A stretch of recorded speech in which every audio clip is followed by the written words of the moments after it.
What is up, people? Matt here. So one of today's topics is going to be about game prices. Now, there's not much positive you can really say about game prices because naturally game prices have, pretty much always gone up, never really gone down. Now, years and years ago, I'm talking at least 10 years ago now, games, you could buy a game new, I'd say a brand new game that's just come out, for around about 35 to 40 pound. And that's still a fair bit of money, 35, 40 quid.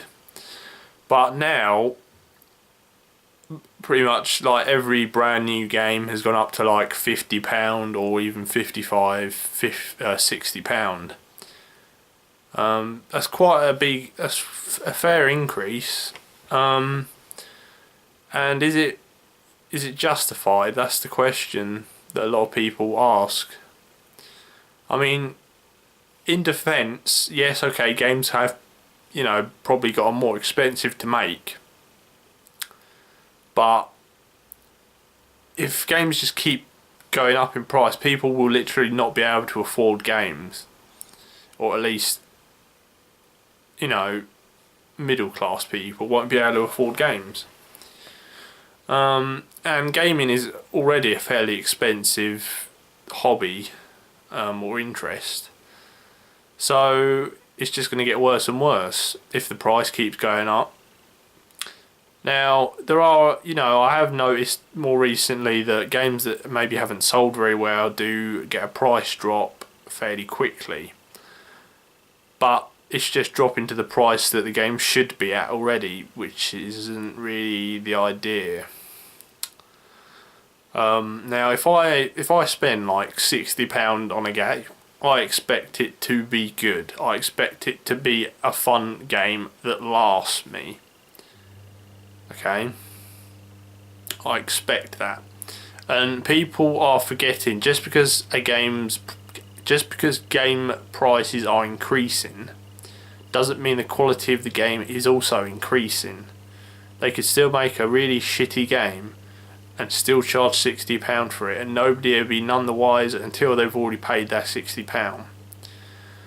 And this is where there's a very big problem, because the problem that everyone's having at the moment is game prices are pretty hefty, and there's been a lot of not very good games coming out. And it's what happened in the video game crash. That's exactly what's somewhat happening now. So many games were released, but they were all just absolutely rubbish, and the market just got saturated with really poor quality games, and it just all basically collapsed. I mean, it would take a lot for it to happen now, but we're closer than we've ever been to it.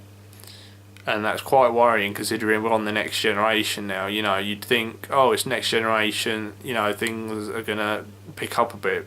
But that's not really what's happening. In fact, a lot of the games that we're going to assume that are good are actually being delayed. So all the games that are actually rubbish are still coming out rubbish. And it's really not, it's not good. It's not good at all. So yeah, I mean, game prices rising, I really don't agree with it. I mean, even at 40 quid a game, it's, you buy 5 games a year. It's very few people buy that little games, but that's, it's a lot of money. That's like 200 quid. So I mean, it's not feasible, is it really? That's the problem we're having. The game prices are going up, but the quality's not going up, and everyone's getting pretty fed up with it. So yeah. Anyway, as always, guys, thank you for watching my video, and I will definitely see you on the next episode, whenever that is.